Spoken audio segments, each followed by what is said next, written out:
안녕하세요. 사모님에서 평범한 학생이 된 60대 여성입니다. 솔직히 말씀드리면 전 이런 걸 제일 싫어하던 사람이었어요.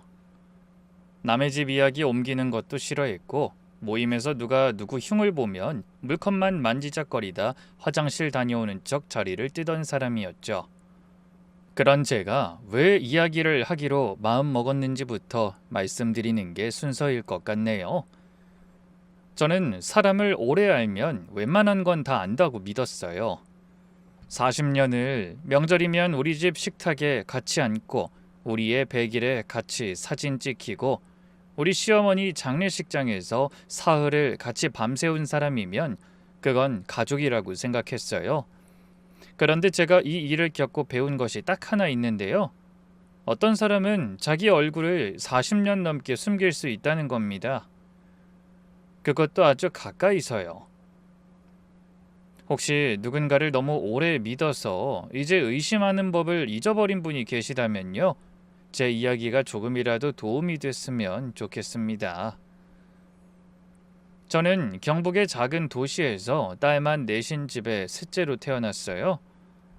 셋째 딸은 그 시절엔 그냥 없는 사람이었어요.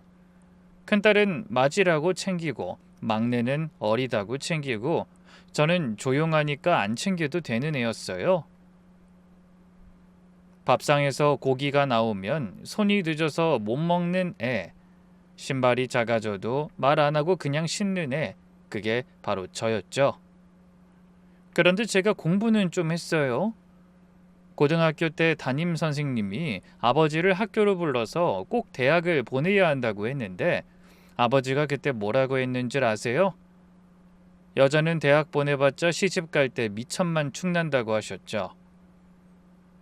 그날 집에 와서 전 울지도 않았어요. 그냥 방에 들어가서 다음날 볼 시험 공부를 했어요. 전 어릴 때부터 그런 애였어요. 화나고 서러워도 그냥 할 일을 하는 성격이었죠. 그래도 어찌어찌 대학을 갔어요. 물론 등록금은 제가 다 벌었지만요. 다행히 성적이 좋아서 장학금을 받았거든요. 그러다가 대학원까지 들어갔어요. 지금은 별거 아니라고 하실지 모르겠는데 그 시절에는 여자가 대학원 간다고 하면 집안이 발칵 뒤집혔어요.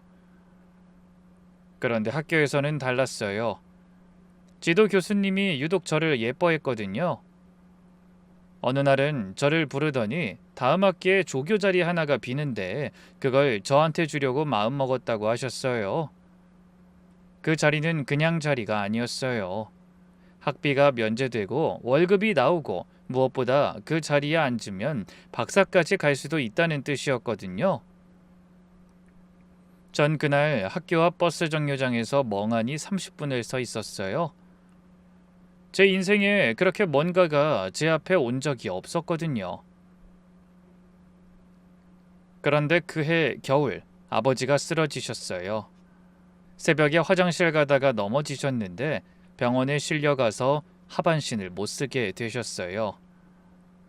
그때부터 집이 순식간에 기울었어요. 병원비를 대야 하는 건 저뿐이었어요. 어머니가 병원 복도에서 제 손을 잡고 하신 말씀을 아직도 기억해요. 그 공부 그만둬야 우리 집이 살아.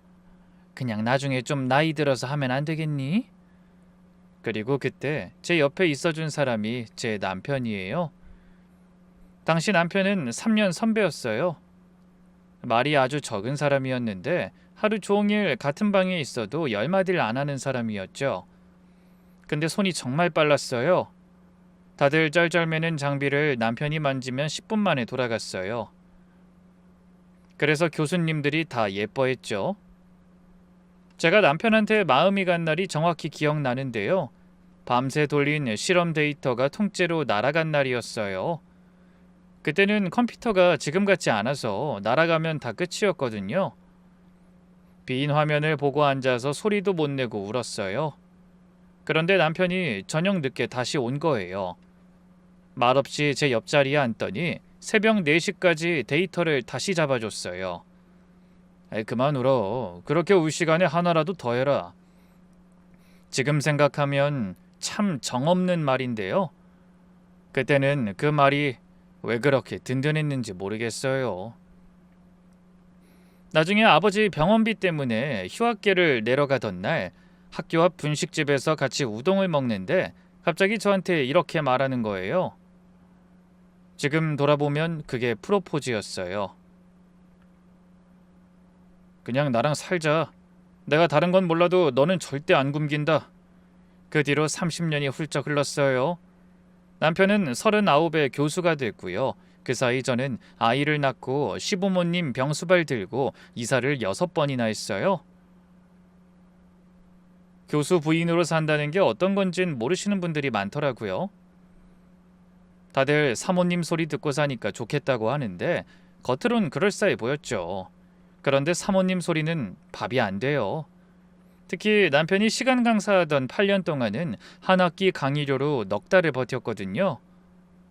그래서 저는 그때 학습지 채점을 받아다가 했어요. 그런데 아무한테도 말을 못했어요. 교수 아내가 그러고 산다는 게 소문나면 남편 체면 깎인다고 시어머니가 그러셨거든요. 근데 남편이 교수가 되고 나서도 크게 달라진 건 없었어요. 월급이 나오니까 굶지는 않았죠. 근데 그 월급이 다 어디로 갔는지 아세요? 학회 회비 내고 제자들 밥 사주고 학과 사람들 경조사 챙기고요. 명절에 제자들이 과일 상자를 들고 오면 전 그거 받고 김치를 만들어서 보냈고요.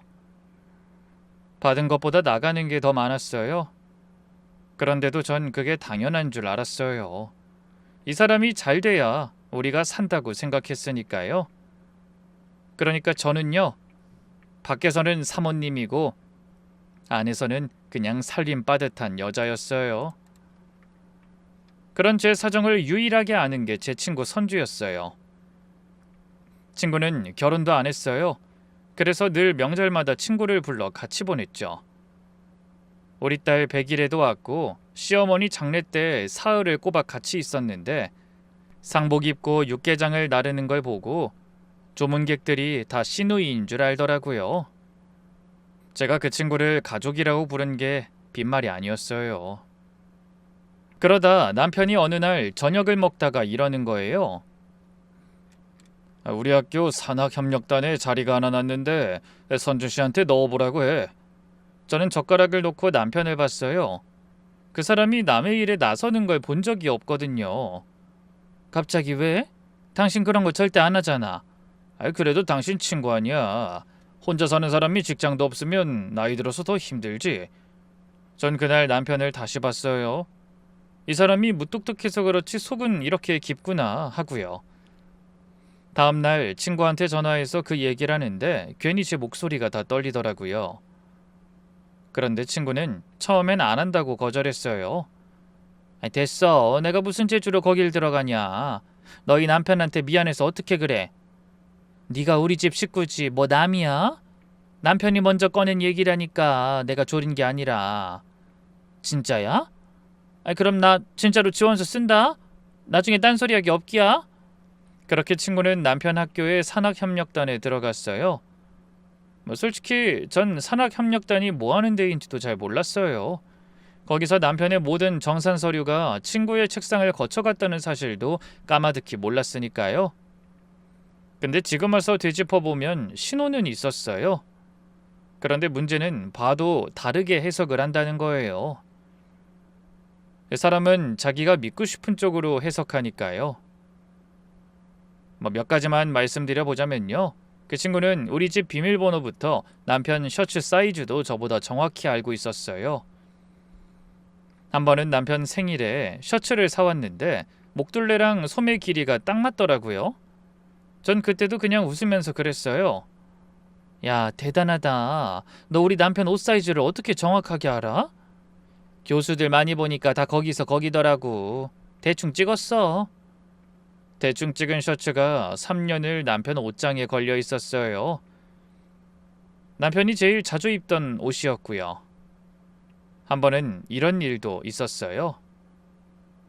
10년쯤 전인가 남편 승진 심사가 있던 해였는데 서류가 하나 급하다고 해서 제가 친구 사무실로 갔어요. 친구가 회의에 들어가서 자리에서 기다렸는데 책상 서랍이 반쯤 열려 있더라고요. 거기에 우리 결혼 사진이 있었어요. 전 그걸 보니 반갑더라고요. 이런 걸 다 간직하는구나 싶어서요. 그런데 사진 한쪽이 세로로 반듯하게 접혀 있는 거예요. 접힌 자리가 하도 오래돼서 하얗게 닳아 있었고요. 그런데 그 접힌 쪽이 제 얼굴이 있는 쪽이었어요. 친구가 회의에서 나와서 그걸 보더니 웃더라고요. 아이고, 가방에 넣고 다니다가 눌렸나 보다. 내가 이걸 아직도 갖고 다니면서 본다니까. 그리고 작년 봄이었어요. 개 모임이 있었는데 고향 친구들 모임이었죠. 20명쯤 되던 게 이젠 67명쯤 나와요. 다들 나이가 나이니까 병 얘기, 자식 얘기, 연금 얘기만 하다가 헤어지고요. 그날은 유난히 화기애애했어요. 제가 남편 정년이 이제 3년 남았다고 했더니 다들 부러워했거든요. 교수 사모님은 늙어도 대접받는다고요. 저는 손사래를 쳤지만 솔직히 말하면 좀 우쭐했어요. 제 인생이 자랑할 게 그것밖에 없었으니까요. 밥을 다 먹고 일어서는데 친구가 제 팔을 잡더라고요. 화장실 앞 복도로 저를 데리고 갔는데 거기가 어두웠어요. 친구 얼굴이 하였고요. 입술을 몇 번 달싹이더니 이러는 거예요. 명희야, 나 너한테 이 말 할까 말까 진짜 100번 고민했어. 전 무슨 큰 병이라도 걸린 줄 알았어요. 그 친구가 어디 아픈가 하고 손을 잡았죠. 왜 그래? 무슨 일인데? 아니, 나 말고 네 남편. 그때부터 제 손이 차가워지기 시작했어요. 친구는 말하기 힘들다는 듯이 몇 번을 멈췄고요. 그러다 겨우 말했어요. 남편이 자기 연구실 여학생이랑 같이 있는 걸 봤다고요. 한두 번이 아니라고요. 그것도 학교 근처가 아니라 모텔 골목이었다고 했어요. 친구가 그날 볼 일이 있어서 그쪽을 지나갔는데 두 사람이 나오는 걸 정면으로 봤다고요. 저는 아무 소리도 안 냈어요. 참 이상하죠? 그런 얘기를 들으면 소리를 지르거나 울 줄 알았거든요. 근데 그냥 벽에 손을 짚었어요. 다리에 힘이 안 들어가더라고요. 그때 친구가 제 손을 꼭 잡아줬어요. 나 진짜 이 말 안 하려고 했어. 근데 내가 너한테 이걸 숨기면 그게 친구냐 싶어서. 언제부터야? 그건 나도 몰라. 근데 내 말 잘 들어? 너 이거 절대 아무한테도 말하지 마. 절대로. 왜? 어떻게 이걸 알고 가만히 있어? 소문나면 너만 우스워져. 교수 부인이 남편 바람났다고 학교 쫓아가서 난리쳤다고 해봐. 그럼 사람들이 네 남편 욕할 것 같아? 아니야, 다 너 욕해. 여자가 오죽했으면 그랬겠냐고. 그래도 나니까 너한테 말해준 거야. 그러니까 일단은 너 혼자만 알고 있어. 알았지? 그날 집에 어떻게 갔는지도 기억이 안 나요. 정신을 차려보니 부엌에 있었고 손에 국자를 들고 있더라고요. 그리고 평소처럼 밥상을 차렸죠. 된장국을 뜨고 고등어를 굽고 김치를 썰어 올렸어요. 그리고 뒤에 남편이 11시쯤 들어왔어요. 넥타이를 풀면서 밥 있냐고 묻더라고요. 저는 남편이 밥을 먹는 걸 앞에 앉아서 봤죠. 그 얼굴을 보는데 아무 생각도 안 났어요. 그냥 저 사람이 누구지 싶더라고요. 뭘 그렇게 봐? 아니, 당신 흰머리 많이 났네. 남편은 아무렇지 않게 밥그릇을 다 비우고 방으로 들어갔어요. 그날도 저는 울지 않았어요. 이상하게 들리시겠지만 진짜예요. 저는 화가 나면 조용해지는 사람이라고 그랬잖아요. 62이 되도록 그건 안 변했더라고요. 그날 밤에 제가 계산한 게 뭔지 아세요? 지금 이 집을 나가면 뭘 갖고 나가지? 그거였어요. 통장은 남편 이름이었고 집도 남편 명의였어요. 제 이름으로 된 건 아무것도 없었죠. 그게 제일 무서웠어요. 배신당한 것보다 돌아갈 데가 이 집밖에 없다는 게요. 그래서 저는 절대 빈손으로는 안 나간다. 나가서 혼자 밥벌이하고 혼자 작은 방 얻어서 살 준비가 될 때까진 기다리자 했어요. 그 결심을 하고 며칠 뒤 친구한테 전화가 왔어요. 명희야, 너 이제 어쩔 거야? 네 남편한테 벌써 말한 건 아니지? 근데 나 지금은 못 나가. 나 가진 게 아무것도 없잖아. 나도 그 생각하긴 했어. 그럼 이렇게 하자. 넌 지금처럼 아무것도 모르는 척하고 있어. 절대 티내지 말고. 대신 증거는 내가 모을게. 전 그때 그 말이 얼마나 고마웠는지 몰라요. 그래도 내가 학교 안에 있잖아. 회식 날짜도 알고 출장 신청서도 다 내 손으로 지나가. 넌 밖에서 백날 발 동동 굴러봐야 아무것도 못 잡잖아. 대신 약속 하나만 해. 절대 아무한테도 말하지 말고 너 혼자 알고 있어. 소문이 조금이라도 나면 그쪽에서 다 지워버릴 수도 있잖아. 서류든 뭐든. 그럼 나도 못 잡아.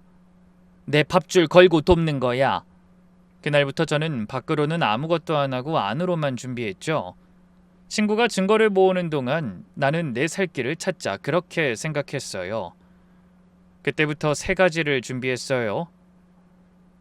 가장 먼저 요양보호사 자격증을 땄어요. 제 이름으로는 아무것도 할 줄 아는 게 없었거든요. 남편 뒷바라지밖에 안 했으니까요. 그리고 2번째는 통장을 나눴어요. 제 명의로 된 통장을 만들고 그동안 생활비에서 조금씩 떼어 모은 돈 일부를 거기로 옮겼죠. 액수는 얼마 안 됐어요. 그리고 마지막으로 남편 서재 청소를 제가 하겠다고 했어요. 원래는 남편이 아무도 못 들어오게 하던 방이었는데 제가 어느 날 콜록대면서 그랬죠. 당신 서재에 먼지가 하도 쌓여서 방문 열 때마다 기침이 난다니까. 좀 치워야겠어. 그제야 알아서 하라고 하더라고요. 그리고 틈만 나면 그 방에 갔어요. 물론 청소도 하긴 했죠. 그러면서 증거를 좀 찾으려고 한 거예요. 그렇게 4개월 정도가 지났을 때 이상한 걸 느끼기 시작했어요. 아무리 찾아도 나오는 게 없고 남편이 아무것도 안 숨기는 거예요. 바람난 남자는 뭔가 하나쯤은 숨겨야 정상이잖아요. 그런데 이 사람은 그 학생 이름까지도 집에서 대놓고 말했어요. 하루는 저녁 먹다가 이러더라고요. 지우라는 애가 있는데 애가 머린 좋은데 멘탈이 약한지 실험실에서 울고 앉아있더라니까. 그리고 친구한테서는 매일같이 전화가 왔어요. 명희야, 너한테 미안해 죽겠다. 내가 증거 모아준다고 큰소리 쳤는데 이게 생각보다 어렵네. 네 남편이 사람이 보통 치밀한 게 아니야. 서류로는 아무것도 안 남기는 사람이더라고. 그럼 어떡해? 서재에서도 뭐 나오는 건 없더라고. 그러니까 발로 뛰는 수밖에 없지. 안 그래도 요새 퇴근하고 미행도 몇 번 했는데 내가 참 이 나이에 이게 무슨 짓인가 싶은데 그래도 네 일이니까. 전 그 말에 목이 메었어요. 그리고 친구는 늘 저를 대신해 화를 더 내주곤 했어요. 나 요새 자다가도 열이 뻗쳐서 깬다니까. 저 인간 앞으로 3년 있으면 정년퇴임이야. 꽃다발이랑 감사패 받고 나와서 연금 나오면 그 돈으로 여행 다니고 살 거 아니야. 넌 평생 그 집 부엌에만 서 있었는데 그게 말이 되냐? 넌 참는 게 답인 줄 알지? 아니야. 저런 인간은 참아주면 자기가 이긴 줄 알아. 난 저 인간 곱게 나가는 거 못 봐. 그리고 그 전화가 온 게 그해 가을이었어요. 명희야, 드디어 하나 건졌어. 근데 이거 보고 너 쓰러지면 안 돼. 마음 단단히 먹고 봐. 그러고 제 핸드폰으로 사진이 3장 왔어요. 늦은 밤 좁은 골목에 모텔 간판 불빛이 보이더라고요. 남편과 제자가 나란히 걸어 나오는 사진이었죠. 전 그 사진을 몇 번이나 봤는지 몰라요. 확대했다가 줄였다가 화면을 껐다가 다시 켰다가요. 그러다 새벽쯤 뭔가 이상하다는 걸 알았어요. 3장 다 남편 얼굴이 정면이었고요. 여자는 다 흐릿한 옆모습이었어요. 그리고 촬영 각도가 전부 같았죠. 높이도 방향도요. 마치 같은 자리에 서서 같은 자세로 찍은 것처럼요. 사진 3장이 서로 다른 날짜에 찍힌 건데 말이에요. 결국 저는 그 학생을 만나보기로 했어요. 번호를 알아내는 건 어렵지 않았죠. 남편 서재에 연구실 학생들 비상 연락망이 붙어 있었거든요. 그런데 전화를 걸기까지 사흘이 걸렸어요. 학생, 나 정교수 사무야. 학교 옆에서 잠깐만 좀 볼 수 있을까? 한참 아무 소리도 안 났어요. 숨소리만 들렸죠. 그러더니 한참 뒤에 대답이 들렸어요. 네, 어디로 갈까요? 그날 아침에 전 옷을 3번 갈아입었어요. 아무리 머리를 굴려봐도 그 사진이 이상하다는 것뿐이지 저 애가 아무 상관없다는 뜻은 아니잖아요. 그러니 솔직히 전 그 학생 머리채를 잡을 마음도 있었어요. 이 나이에 얼마나 우스운 일인지 알면서도 손이 근질근질 거렸어요. 커피잔을 들었다 놨다 하며 몇 분을 기다렸을까요? 문이 열리고 그 애가 들어왔을 때 저는 좀 놀랐어요. 너무 말랐더라고요. 얼굴도 노랬고 입술도 다퉜고 손톱도 물어뜯겨 있었어요. 29이라는데 언뜻 보면 39처럼 보였죠. 그 애가 제 앞에 앉았어요. 저는 준비한 말을 시작하려고 입을 열었어요. 그런데 그 애가 저보다 먼저 말했어요. 사모님, 저 좀 살려주세요. 전 그 말을 못 알아들었어요. 뭐라고? 저 좀 살려주세요. 저 진짜 죽을 것 같아요. 그의 손이 덜덜 떨리고 있었어요. 커피잔을 못 잡을 정도로요. 그 말에 저는 더 화가 났죠. 이게 무슨 수작인가 싶어서 괜히 목소리가 커졌어요. 학생, 내가 지금 무슨 얘기하러 온 줄 알아? 알면서 그런 소리가 나와? 남의 남편이랑 사모님, 저 교수님이랑 그런 사이 아니에요. 정말이에요. 그 애가 절 똑바로 봤어요. 눈에 핏발이 서 있었고요. 그럼 이 사진은 뭐야? 어떻게 설명할 건데? 저는 휴대폰을 꺼내서 그 애 앞에 놨어요. 그 애가 그 화면을 보더니 얼굴이 하얗게 질리더라고요. 그 애가 한참을 말 못했어요. 물을 2컵 마시고 나서야 겨우 입을 열었어요. 알아요. 그날 찍힌 거. 근데 저요. 그런 부끄러운 짓 하고 사는 사람 아니에요. 그 애가 거기서 말을 끊었어요. 저는 그 당당함에 잠시 당황해서 물만 마시고 있었어요. 그런데 그 애도 물을 한 잔 마시더니 다시 입을 열더라고요. 실은 반년 전에 제가 학교에 이의 제기를 했어요. 서류까지 다 갖춰서요. 인건비 문제랑 다른 것도 몇 개 있었는데 솔직히 다들 부당한 거 알면서도 눈 가리고 있었거든요. 근데 나중에 보니까 접수가 안 됐대요. 그런데요, 사모님, 제가 그 서류 넣기 전에 상담했던 분이 있어요. 저 도와주겠다고 자기 일처럼 나서서 도와주셨어요. 그분이 서류까지 다 봐줬고요. 저 그분 아니었으면 아예 거기까지 준비 못했을 거예요. 전 그때부터 뭔가가 등을 타고 올라오는 걸 느꼈어요. 근데 그땐 운이 없었다고 생각했어요. 오히려 그분한테 미안했어요. 날 이렇게 도와주느라고 자기 시간까지 다 썼는데 결과가 이렇게 돼서요. 그때부터 그분하고 많이 가까워졌고 뭘 부탁해도 못하겠다는 말을 못하겠더라고요. 그 사람이 무슨 부탁을 했는데? 처음엔 진짜 별거 아니었어요. 교수님한테 가서 밥 사달라고 해라. 이런 거요. 제자가 교수님한테 밥 사달라는 말 나쁜 거 아니라면서. 그게 그냥 저 챙겨주는 말인 줄 알았어요. 그래서 밥을 먹었어? 그 애가 물컵을 2손으로 감싸주었어요. 근데 그 다음부터 교수님이랑 학교 안에서 하지 말고 밖에서 만나자고 해라. 연구실에선 다른 애들 눈치 보여서 교수님이 편하게 말 못한다고요. 전 그 말도 맞다고 생각했어요. 실제로 교수님이 연구실에선 말을 잘 안 하시거든요. 그래서 밖에서 만났고 그것도 다 논문 얘기였어요. 정말이에요. 그런데 왜 이런 사진이 찍혀? 그것도 늦은 밤에 만나서?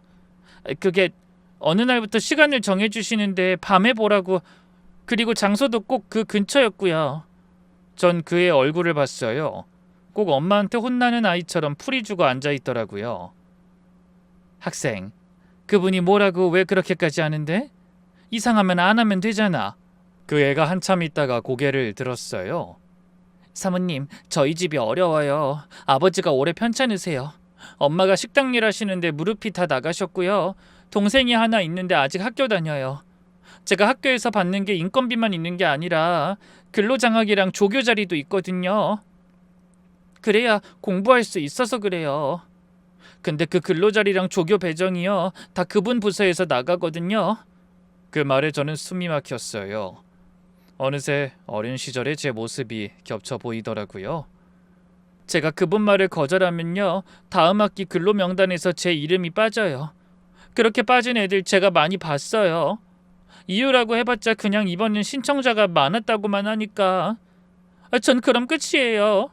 그래서 뭐 하라고 하면 그냥 다 했어요. 이상하다고 생각하면서도요. 그 애가 거기서 잠깐 말을 멈추더니 아주 작은 소리로 말했어요. 근데 이상하다는 걸 확실하게 안 날이 있어요. 언제야 그게? 작년 가을이요. 그분이 저한테 옷까지 사주면서 신경 써서 입고 나가라고 했어요. 전 그 말을 듣고 컵을 놓쳤어요. 교수님이 요새 기분이 안 좋으신 것 같으니까 좀 밝게 하고 가라고요. 그때 알았어요. 나 지금 뭘 하고 있는 거지 싶어서 그날은 안 나갔어요. 그냥 아프다고 하고요. 그랬더니 그분이 다음날 절 부르더니 서류한 장 제 앞에 놓고는 협박 아닌 협박을 했어요. 다음 학기 근로배정 명단이었는데 거기 제 이름이 없더라고요. 그러면서 자기가 하라는 대로 잘해줬으면 좋겠다고 하더라고요. 순간 카페 안이 조용했어요. 어디선가 원두 가는 소리만 났어요. 제가 겨우 물었죠. 그 문자 아직 갖고 있어? 그 애가 가방에서 휴대폰을 꺼냈어요. 손이 떨려서 잠금 화면을 3번이나 잘못 눌렀고요. 그러더니 저한테 화면을 돌려서 보여줬어요. 문자가 스크롤을 한참 내려야 할 만큼 정말 많았어요. 대체 이런 짓을 시키는 직원이 누굴까? 남편한테 전부터 원한이 있는 사람인가 싶더라고요. 그래서 떨리는 마음으로 화면 맨 위 발신자 이름을 봤어요. 그리고 제 손에서 휴대폰이 미끄러졌어요. 거기 있던 이름은요, 제가 40년을 친구라고 부른 사람이었어요. 제 손을 두 손으로 꼭 잡으면서 이거 아무한테도 말하지 마, 나니까 말해주는 거야 하던 가족 같은 친구 선주요. 전 그날 카페에서 나와 집까지 걸어갔어요. 버스로 내정거장 거리를 2시간 걸려서 걸었죠. 다리가 아픈 줄도 잘 몰랐어요. 머릿속에서 딱 한 문장이 계속 돌았거든요. 증거는 내가 모을게. 전 그날부터 모든 걸 다시 처음부터 세기 시작했어요. 그날 학생이 저한테 넘겨준 게 있었거든요. 문자를 전부 사진으로 찍어 보내달라고 했더니 100장 가까이 왔어요. 눈이 나빠서 돋보기를 끼고 새벽 3시까지 보면서 제 수첩을 꺼냈어요.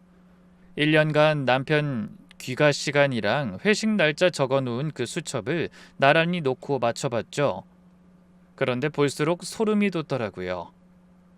남편이 늦게 들어오고 술 냄새가 났던 그 날짜가요, 그 애한테 문자 간 날이랑 똑같았어요. 제가 1년 동안 남편을 의심하면서 모은 그 기록이 사실은 그 친구가 짜놓은 일정표였던 거예요. 그런데 며칠 뒤에 친구한테서 전화가 왔어요. 명희야, 나 이번에 좀 중요한 얘기하려고 전화했어. 너 이제 진짜 결정해야 돼. 저는 수화기를 두 손으로 잡았어요. 무슨 결정? 학교에다 알려야지. 이 정도면 징계위 열려. 내가 절차 다 알아. 총장실에 넣는 방법도 알고. 근데 그건 네가 해야 돼. 네가 직접 해야 더 힘이 있어.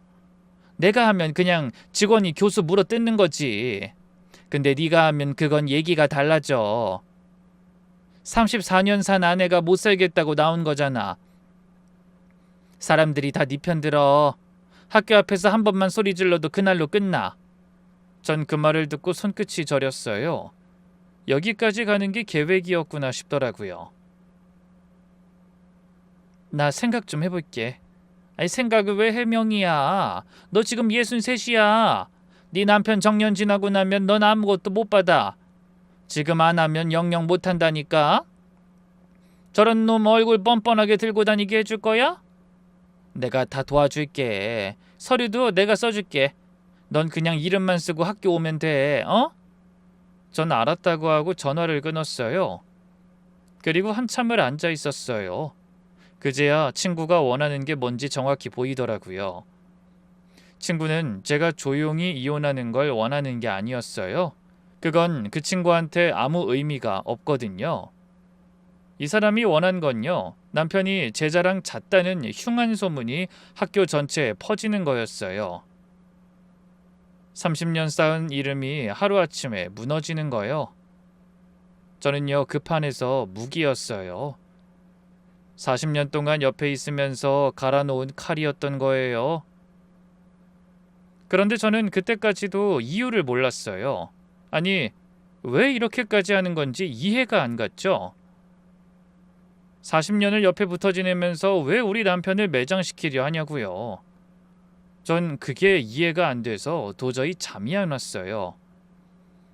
결국 저는 남편한테 다 말하기로 했어요. 그런데 대체 뭘 어떻게 말해야 할지를 모르겠더라고요. 사흘을 미루다가 어느 날 저녁에 밥상을 차렸어요. 그리고 남편이 밥을 다 먹길 기다렸다가 사진 3장을 인쇄해서 상 위에 놨죠. 남편이 그걸 빤히 보더라고요. 전 그 사람 얼굴을 봤어요. 놀랄 줄 알았는데 안 놀라더라고요. 대신 아주 오래 봤어요. 그러더니 딱 한마디라더라고요.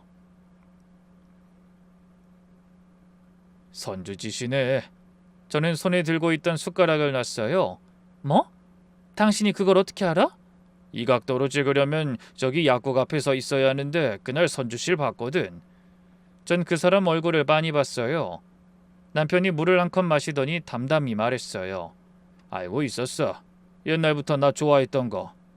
전 그때 그 자리에서 상을 엎을 뻔했어요. 뭐? 그럼 당신은 그걸 알면서도 여태 말 한마디 없이 우리 집에 와도 가만히 있던 거야? 그거 알면서 어떻게 당신 학교까지 넣을 생각을 해? 말을 해봐. 왜 그랬냐고. 제가 쏘아붙이듯 묻자 남편이 한참 있다 그러더라고요. 너 때문에 그랬어. 전 그 말에 숟가락을 놨어요. 뭐? 그때 아버님 돌아가시고 나서 어땠는지 기억 안 나? 다들 공부하느라고 등골 빼먹었다고 하고 어머님은 너한테 전화도 잘 안 하시고 너 친정에 명절에도 안 갔잖아 몇 년을. 전 아무 말도 못했어요. 그건 사실이었으니까요. 아버지 병원비 대느라 학교를 접었는데 정작 아버지 돌아가시고 나서는 제가 그 집에서 제일 먼 사람이 돼 있더라고요. 언니는 절 볼 때마다 옛날 얘기를 꺼냈고 어머니는 제 편을 한 번도 안 들었죠. 전 그게 서러워서 몇 해를 친정에 안 갔어요. 그때 당신 옆에 걔밖에 없었어. 난 학교에서 살았고 하윤이는 어렸고 하윤이 어릴 때 열이 40도까지 올라서 병원 간 거 그거 나 아니고 선주였어. 나 그날도 학회 갔었잖아. 그런 사람 두고 내가 무슨 말을 해. 당신 친구가 나 좋아하는 것 같으니까 우리 집에 오지 말라고 그래? 그 말을 어떻게 해? 전 그 사람 얼굴을 봤어요. 그래도 해야지. 그걸 왜 못해? 그럼 당신 옆에 누가 있는데? 친정 식구들도 안 보는데 그럼 옆에 누가 있어? 전 그 말에 아무 대답을 못했어요. 당신 친구까지 이러면 진짜 아무도 없는 거잖아. 그래도 내가 입 다물고 있으면 최소한 당신 의지할 사람이 하나는 있는 거니까. 그래서 그 자리도 추천해 준 거야. 걔가 그 나이에 직장 없어지면 어떻게 되겠어. 살 길이라도 마련해주면 당신한텐 덜 기댈 거라고 생각했어. 저는 남편 앞에서 한참을 앉아 있었어요. 그리고 이 말을 했어요. 그게 잘한 걸로 들릴 것 같아? 당신은 그게 나를 위한 거라고 생각했겠지. 근데 당신은 걔가 나한테 뭘 하고 있는지를 안 본 거야. 그냥 눈 감는 게 편했던 거야. 남편이 그때 처음으로 저를 못 보더라고요. 물컵만 만지작거리면서요. 미안하다. 당신은 나한테 사람 하나 붙여놓고 손을 턴 거야. 그러면 당신 몫은 끝난 거니까. 전 그때 알았어요. 남편이 나쁜 사람은 아니에요. 근데 자기가 불편해질 말은 죽어도 안 하는 사람이었던 거예요. 그리고 그 침묵에 그럴듯한 이유를 붙이는 사람이었고요. 그게 얼마나 무서운 건지 전 예순이 넘어서야 알았어요. 그런데 그때 이상한 게 하나 걸리더라고요. 남편이 사진을 보자마자 바로 선주짓이라고 했잖아요. 그럼 지금 자기가 무슨 상황에 놓여 있는지 아는 거예요. 그런데도 아무것도 안 하고 태평하게 밥을 먹고 있는 거예요. 전 그 사진을 다시 그 사람 앞으로 밀었어요. 당신 이거 어떻게 할 거야? 뭘 어떻게 해? 이 사진 나한테만 왔을 것 같아? 그게 끝이겠냐고. 남편이 그제야 절 보더라고요. 걔가 나한테 이걸 보낸 이유가 뭔지 알아? 나보고 들고 가라는 거야. 학교로. 매일 나한테 전화해서 언제까지 참을 거냐 그러더라. 학교에 가라고. 서류는 자기가 써주겠다고. 난 이름만 쓰면 된다고. 내가 걔 말 믿고 갔으면 당신 그날로 제자랑 잔 교수가 되는 거고 그 애는 상간녀가 되는 거고 난 미친 여자가 되는 거야. 그게 걔가 원한 거였겠지. 남편이 한참 아무 말도 못하더라고요. 얼굴이 하얘져서요. 그러더니 이러는 거예요. 그럼 당신이 안 가면 되잖아. 전 그 말에 기가 차서 웃었어요. 당신은 참 끝까지 아무것도 모르네. 내가 안 가면 끝이겠어? 어떻게든 다른 방법 찾아서 익명으로 학교 게시판에 올리든 학생회에 흘리든 기자한테 넘기든 그때는 우리가 아무 준비도 없이 당해. 그리고 그 애는 또 무슨 죄야? 얼굴 들고 어떻게 살아? 당신 그 애 봤어? 29인데 손톱이 하나도 안 남았어. 6년 동안 당신 방에 있었던 애라고. 남편이 두 손으로 얼굴을 감싸더라고요. 그렇게 막막해 하는 건 처음 보는 모습이었어요. 내가 그럼 뭘 하면 되는데? 전 그날 밤에 남편 앞에 앉아서 말했어요. 당신을 살리려고 이러는 게 아니라고요. 다만 없는 죄 때문에 어린 학생이 매장당하는 건 안 된다고요. 그건 그 애까지 같이 죽는 일이니까요. 그 사람이 고개를 끄덕이더라고요. 그리고 저는 그날 밤에 하나를 더 물었어요. 그 애가 했던 말이 자꾸 걸렸거든요. 당신 학생들 인건비 어떻게 나가는지 알아? 그거 학교에서 애들 통장으로 바로 나가. 난 거기까진 손댈 일이 없지. 근데 한 몇 년 전부터 애들이 산학협력단에서 관리해준다고 하는 것 같긴 하던데 그 관리를 누가 했는데? 손주가. 전 그 자리에서 두 손으로 상을 짚었어요. 그러니까요. 이 사람은 그런 것도 확인 한 번을 안 한 거예요. 학생들 돈이 어디로 가는지, 통장이 왜 애들 손에 없는지 한 번을 안 물어본 거예요.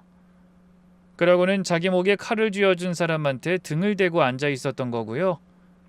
그리고 전 그날 바로 그 학생한테 전화했어요. 신호가 2번 가기도 전에 받더라고요. 그런데 전화를 걸어놓고도 첫마디를 못하겠더라고요. 이 애한테 또 뭘 시키려는 거잖아요. 그동안 시키는 대로 하다가 이 지경이 된 앤데 이번엔 제가 시키는 거고요. 그게 그렇게 미안하더라고요. 다행히 그 애가 먼저 말했어요. 사모님, 말씀하세요. 학생, 밥은 먹었어? 내가 오늘 전화한 건 부탁을 하나 하려고. 근데 그 전에 먼저 알아야 할 게 있어. 이제 교수님도 다 아셔. 그 애가 숨을 훅 들이켜는 소리가 났어요. 그러더니 갑자기 말이 빨라지더라고요. 사모님, 그럼 저 어떡해요? 저 그럼 이제 연구실 못 나가요.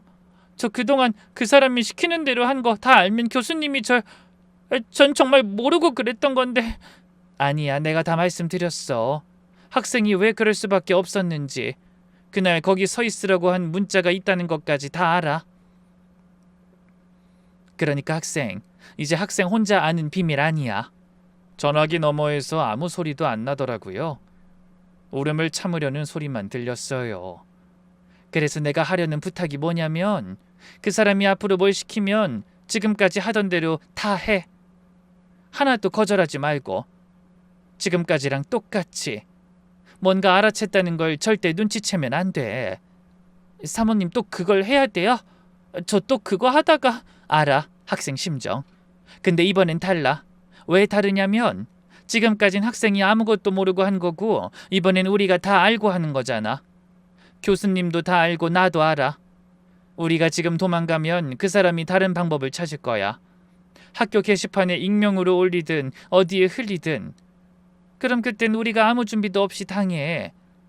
그리고 그때 이름이 박히는 건 미래가 창창한 학생한테도 너무 큰 피해잖아. 난 그 꼴은 절대로 못 봐. 전화기 저쪽에서 한참 있다가 그 애가 그러더라고요. 사모님, 저 하나만 여쭤봐도 돼요? 뭐든지. 제가 그동안 시키는 대로 한 거요. 그거 제 잘못이에요?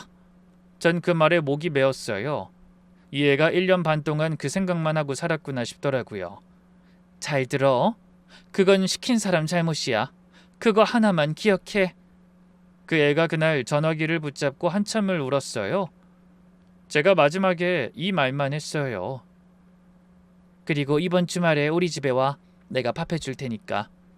싸우려면 더 잘 먹어야 돼. 그리고 저는 그날 밤에 친구한테 전화를 걸었어요. 이제는 친구라고 부르는 것조차 끔찍해졌지만 애써 감추고 전화를 걸기 전에 물을 한 컵 마신 뒤 잠긴 목소리로 연락을 했어요. 명희야. 너 왜 그래? 목소리가 왜 이래? 나 못 참겠어. 진짜 이젠 한계야. 전화기 저쪽에서 아주 짧게 숨소리가 났어요. 분명 그건 안도하는 숨이었어요. 명희야, 울지 마. 괜찮아. 너한텐 내가 있잖아. 이제 진짜 때가 된 것 같다. 저는 수화기를 두 손으로 잡고 있었어요.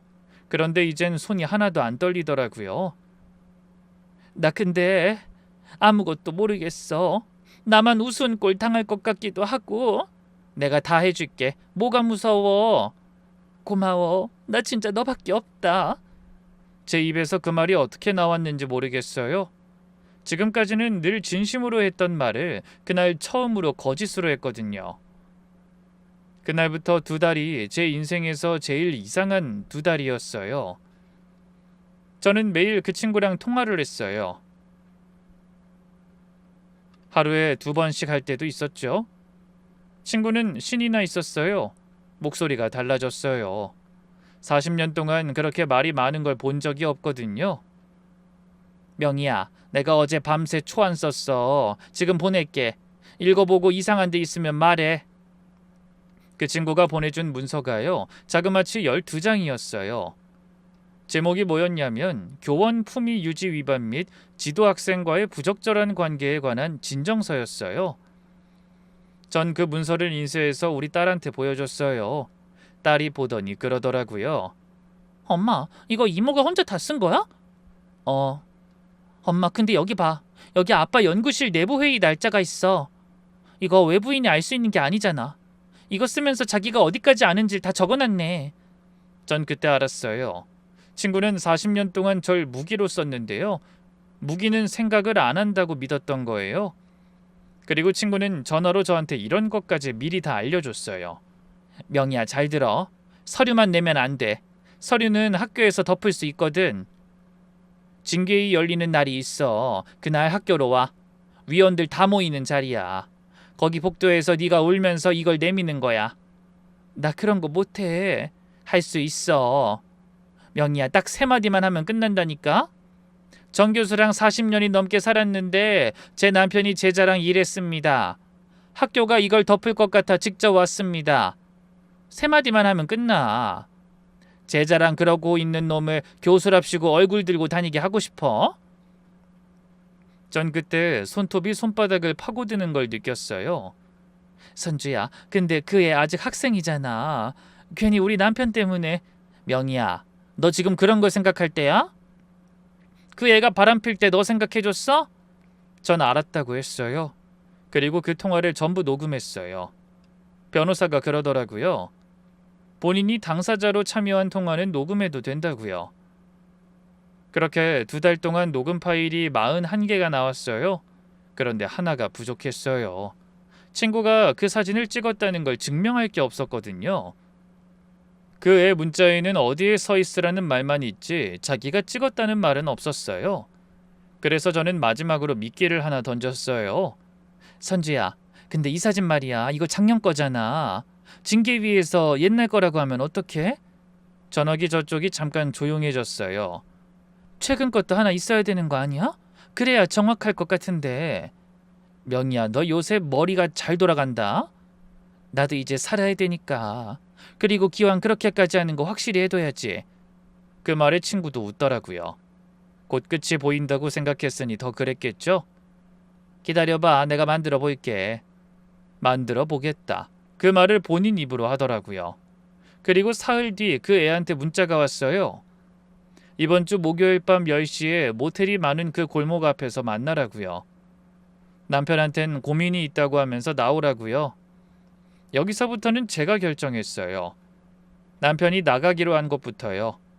딸도 처음에는 반대했어요. 아빠 코트만 누구 입혀서 뒷모습만 찍히게 하면 되지 않냐고요. 근데 그건 제가 안 된다고 했어요. 왜냐면 그 친구는 본인이 직접 카메라를 들고 서 있을 거잖아요. 남편 걸음걸이를 20년 넘게 본 사람이에요. 남편이 술 먹었을 때 어떻게 걷는지, 코트 단추를 잠그는지 안 잠그는지까지 속속들이 다 아는 사람이라고요. 그런 사람 앞에 대역을 세우면 사진을 안 찍고 그냥 돌아가요. 그럼 우린 아무것도 못 잡는 거예요. 전 그날 저녁에 남편 앞에 앉아서 이렇게 말했어요. 무조건 당신이 직접 나가야 돼. 우리가 지금 할 일은 당신이 깨끗하다는 걸 증명하는 게 아니라 그 사진을 누가 만들었는지를 잡는 거야. 남편이 한참 있다가 알았다고 하더라고요. 그래서 우린 이렇게 정했어요. 그날 밤 그 애가 골목에 서 있고 남편이 걸어 나온다. 그리고 남편이 골목을 나오면서 제자 쪽으로 몸을 기울이고 팔짱을 낀다. 모텔 간판 바로 밑에서요. 그리고 거기서 30초를 서 있는다. 남편이 그 말을 듣고 절 보더라고요. 너 지금 나보고 그걸 하라고? 아니 그런 거 찍히면 진짜 끝이야. 너무 위험하잖아. 알아. 근데 선주는 그걸 기다리고 있어. 그동안 나온 사진은 다 나란히 걷는 것밖에 없었잖아. 그러니까 우리가 미끼를 흘려야 돼. 그리고 사진을 찍는 순간 방심할 때 우리가 그 모습을 찍는 거야. 딱 1분이면 끝나. 그리고 우리 딸이 그날 낮에 그 골목을 3번 왔다 갔다 했어요. 저한테 그러더라고요. 그 각도로 찍으려면 서는 자리가 딱 한 군데밖에 없다고요. 약국 앞 기둥 옆이라고요. 그래서 우리 딸이 그 자리 맞은편 2층 카페 창가에 앉기로 했어요. 그리고 며칠 뒤 그 자리에 남편이 나갔어요. 저는 초조한 마음으로 집에 있었어요. 부엌 식탁에 앉아서 휴대폰만 봤어요. 9시 50분에 우리 딸한테 문자가 왔어요. 왔어. 저는 그 2글자를 보고 손이 떨려서 컵을 놓쳤어요. 그날 밤 11시에 우리 딸이 집에 왔어요. 문을 열자마자 신발도 대충 벗고 노트북부터 폈어요. 엄마, 나 이모 왔을 때 심장 멎는 줄 알았어. 근데 진짜 무서웠던 게 기둥 뒤에 숨어서 2손으로 휴대폰 들고 웃으면서 찍더라? 나도 그때부터 동영상으로 다 찍은 거야. 친구가 그 자리에서 2분이 넘게 사진을 찍었대요. 5번인가 6번 각도를 바꿔가면서요. 한 번은 아예 쪼그려 앉아서 밑에서 위로 찍었고요. 그게 다 우리 딸이 찍은 화면에 들어왔어요. 가로등 바로 밑이라 얼굴이 정면으로 잘 나왔더라고요. 마지막엔 만족한 사람처럼 웃는데 제가 다 소름이 끼쳤어요. 모자를 눌러쓰고 큰 길 쪽으로 걸어나가 택시를 잡는 것까지 다 찍혔어요. 그리고 다음 날 아침 친구가 사진을 보내왔어요. 밤새 애쓰고 골랐겠구나 싶더라고요. 명희야, 사진 봤어? 야, 어떡하면 좋니? 나 이거 보내면서 손이 다 떨렸어. 근데 이번 건 진짜 확실하다. 이 정도면 학교에서 못 덮어. 네 남편 이걸로 이제 끝이야. 선주야, 고마워. 진짜 고마워. 다행히 그 자리는 다음 주에 잡혔어요. 학교 감사팀에 아는 사람이 있다고 정식 접수 전에 대면으로 먼저 진술하는 게 훨씬 세다고 하면서요. 자기가 미리 다 얘기해뒀으니 가면 된다고요. 전 그날 아침에 옷을 3번 갈아입었어요. 그 애 만나던 날처럼요. 그런데 그날은 화장을 했어요. 40년 만에 제대로요. 학교 본관 3층 복도에 친구가 절 기다리고 있었어요. 정장까지 갖춰 입고 왔더라고요. 명희야, 떨지 마. 내가 밖에서 기다릴게. 내가 준비한 대로만 말하면 돼. 알았지? 문이 열리고 전 그 안으로 들어갔어요. 안에 4사람이 앉아 있었어요. 감사팀장이라는 분이 서류를 앞에 놓고 절 보시더라고요. 사모님, 오늘 진술하실 내용이 교원 품위 유지 위반 건으로 접수돼 있는데 맞으십니까? 전 가방에서 서류 봉투를 꺼내서 책상에 놨어요. 그리고 이렇게 말했어요. 아니요. 전 오늘 제 남편을 신고하러 온 게 아닙니다. 산학협력단 직원 윤선주의 비리를 신고하러 왔습니다. 이 봉투 안에 자료가 다 들어 있습니다. 팀장이라는 분도 당황했는지 안경을 고쳐 쓰시더라고요. 그 무슨 비리를 말씀하시는 겁니까? 학생의 근로 배정과 인건비 정산 결제선에 있는 지위를 이용해서 그 학생에게 특정 시간과 장소에 나가 있으라고 1년 반 동안 지시했습니다. 문자 내역도 전부 있습니다. 그리고 학생들 인건비 통장을 직접 관리하고 있습니다. 제 남편은 산학협력단에서 관리하는 줄로만 알았다고 합니다.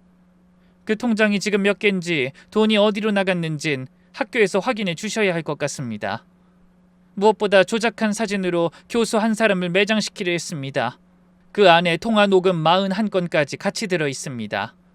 순간 방 안이 아주 조용해졌어요. 그리고 지난주에 실제로 그 자리에서 사진을 찍고 있는 윤선주를 저희가 맞은편에서 전부 동영상으로 찍었습니다. 팀장이라는 분이 봉투를 열더라고요. 서류를 넘기는 소리만 났어요. 그때 밖에서 소리가 났어요. 문이 살짝 열려 있는데 제가 일부러 목소리를 낮추지 않았거든요. 명희야, 너 지금 뭐 하는 거야? 전 조용히 친구를 돌아봤어요. 너 지금 나한테 왜 이러는 거야? 내가 널 그동안 어떻게 도왔는데? 직원 한 분이 일어서서 그 친구를 막으려고 했어요. 그런데 그 손을 바로 뿌리치더라고요. 그러더니 소리를 질렀어요. 그 조용한 복도가 다 울리게요. 내가 너 때문에 평생을 혼자 살았어. 내가 네 남편 옆에 얼마나 오래 있었는데 서류 하나하나 다 내가 만졌다고. 그 자리, 교수 3호 자리, 그것도 원래 내 거였다고. 네가 못 채운 것도 내가 다 채웠는데 왜 네가 차지하고 있는데? 원래 내 거였어. 근데 네가 다 가져갔잖아. 네가 뭔데? 친구가 거기서 주저앉았어요. 복도 바닥에요. 정장 치마가 구겨지는데도 못 일어나더라고요. 전 그 앞에 섰어요. 근데 이상하게 통쾌하지가 않았어요. 그냥 딱했어요. 40년을 이거 하나 붙잡고 살았구나 싶어서요. 그래서 전 아주 조용히 말했어요. 선주야, 나 하나만 물어볼게. 우리 남편이 망가지면 그 다음엔 뭐가 있는데? 친구가 가쁜 호흡을 내쉬며 저를 올려다보더라고요. 학교에서 쫓겨나고 이름 석자가 땅바닥에 박히고 나면 그 다음에 뭐가 있냐고. 그럼 우리 남편이 너한테 간대? 사람 하나 망가뜨리는 게 쉬운 일 같지? 근데 그거 하고 나면 넌 그 사람 옆이 아니라 더 아래로 처박히는 거야.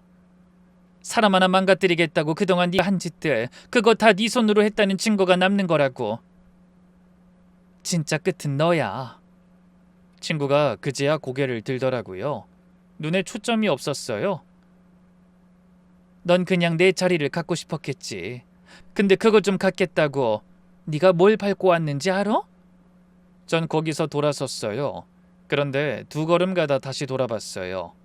그래도 이 말은 꼭 해야 할 것 같았거든요. 그리고 선주야, 평생 남의 자리 탐내느라 지쳤겠다. 이젠 네 인생을 좀 살아. 그 뒤는 빨랐어요. 생각보다 훨씬 더요. 학교 감사가 열흘 만에 시작됐고 2달 뒤에 바로 수사로 넘어갔어요.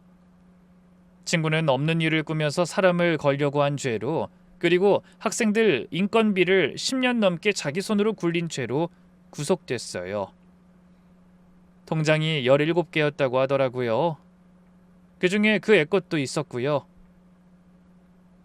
그런데 재판에서 끝까지 인정을 안 했대요. 관행이었고 그저 학생들을 도와주려고 한 거라고요. 남편은 정년을 1년 반 남기고 스스로 그만뒀어요. 그 얘기를 처음 꺼냈을 때 제가 더 놀랐어요. 나 그만두려고 학교. 당신 정년 얼마 안 남았잖아. 그것만 채우면 명예퇴직까지 할 텐데 왜 그래? 남편이 물컵만 괜히 만지작거리더라고요. 오늘 아침에 세어봤는데 우리가 결혼하고 같이 밥 먹은 날이 얼마나 되는 줄 알아? 난 늘 이렇게 생각했어. 자리 잡으면 된다. 교수만 되면 된다. 정교수만 되면 된다. 정년만 채우면 된다. 그렇게 34년이 간 거야. 저는 아무 말도 안 했어요. 근데 이번에 보니까 그것도 다 소용없는 거더라. 더 재워봐야 통장에 얼마 더 들어오는 것밖에 없잖아. 나 이제 당신이랑 저녁 같이 먹고 그냥 그런 거 더 하고 싶어. 전 그 말을 듣고 한참을 앉아 있었어요. 솔직히 말씀드릴게요. 그 말이 감동적이지만은 않았어요. 34년 만에 그 소리를 하는 게 좀 얄밉기도 했고요. 그래서 제가 그랬어요. 당신 나 이혼 알아본 거 알아? 남편이 절 보더라고요. 응, 하윤이가 말했어. 저번에 서랍에 있는 것도 봤고. 진짜 당신이 나랑 시간 보내려고 마음 먹었다면 당신이 이제 아침 차려 매일. 그 말에 남편 눈이 커지더라고요. 나 요리 못하는데. 배우면 다 해. 나도 모르고도 다 했어. 그 정도면 싸게 쳐준 거야. 남편이 슬쩍 웃더라고요. 진짜 요즘 우리 남편은 매일 아침 6시 반에 일어나요. 처음엔 계란도 못 부쳤어요. 노른자를 다 터뜨렸어요. 지금은 국도 끓여요. 아직 간은 제대로 못 맞추지만요. 그리고 그 애는요, 밀린 인건비를 다 받았고 통장이랑 도장도 돌려받았어요. 학교에서 정식으로 사과문도 받았고요. 그리고 학교를 옮겨서 지금 다른 데서 박사를 하고 있어요. 얼마 전에 우리 집에 왔다 갔어요. 김치를 2통 담가서 보냈는데 그걸 가지러 온다고요. 밥을 먹는데 그 애가 그러더라고요. 사모님, 저 요새 잠을 10시간씩 자요. 그렇게 많이? 네. 그동안 못 잔 걸 이제야 자나 봐요. 그 말하면서 웃는데 전 그날 부엌에서 좀 울었어요. 그리고 전 학교에 다시 등록했어요. 이 나이에 무슨 공부를 하냐고들 하는데 이제라도 제 인생을 좀 살아보고 싶어서요. 이제는 제가 남편 뒷바라지를 받아볼 참이에요. 그리고 얼마 전에 그 친구한테 접견을 딱 한 번 갔어요. 유리 너머에 앉아있는데 많이도 늙어 보이더라고요. 명희야, 여기까지 왜 보러 왔어? 뭐 이 꼴 보니까 통쾌하냐? 아니. 근데 선주야, 난 사실 너 부러웠던 적 많아. 넌 늘 뭘 하고 있었잖아. 난 계속 집에만 있었고. 나는 그러면서 내가 아무것도 아닌 사람인 줄 알았어. 그냥 밥이나 하는 사람인 줄 알았지. 근데 이번에야 알았어. 내가 하던 게 아무것도 아닌 게 아니었더라. 저는 유리에 손을 대고 말했어요. 너는 내 자리를 갖고 싶어 했잖아. 근데 그 자리가 뭐였는지 알아? 매일 밥 차리고 애 키우고 남편 흰머리 보고 염색하라고 잔소리하는 거야. 그거 하나도 안 특별해. 근데 그게 쌓이니까 인생이 되더라. 난 그걸 네가 뺏으려고 하고 나서야 알았어. 너한테 고마운 게 딱 그거 하나야. 그게 그 친구, 아니 그 사람과의 마지막이었어요. 지금 저희는 그냥 그렇게 살아요. 특별한 거 없이요. 아침에 같이 밥 먹고 전 학교 가고 남편하고는 저녁에 같이 걸어요. 그런 일상이 요즘은 참 좋아요. 여러분, 저는 사람을 오래 알면 다 안다고 믿었던 사람이에요. 그게 틀렸다는 걸 63세 배웠고요. 그리고 하나 더 배운 게 있어요. 제가 별거 아니라고 생각했던 그 시간들이요. 누군가는 그걸 갖고 싶어서 사람을 망가뜨리려고까지 했다는 거예요. 그러니까 지금 식탁에 앉아 같이 밥 먹을 사람이 있다면요. 그거 절대 별거 아닌 거 아니에요. 그리고 마지막으로 하나만 부탁드릴게요. 누가 여러분한테 이거 아무한테도 말하지 말라고 하면요. 그 말을 왜 하는지 딱 한 번만 생각해 보세요. 진짜 내 편은요. 아무한테도 말하지 말라고 안 합니다. 지금까지 저의 긴 이야기 들어주셔서 고맙습니다.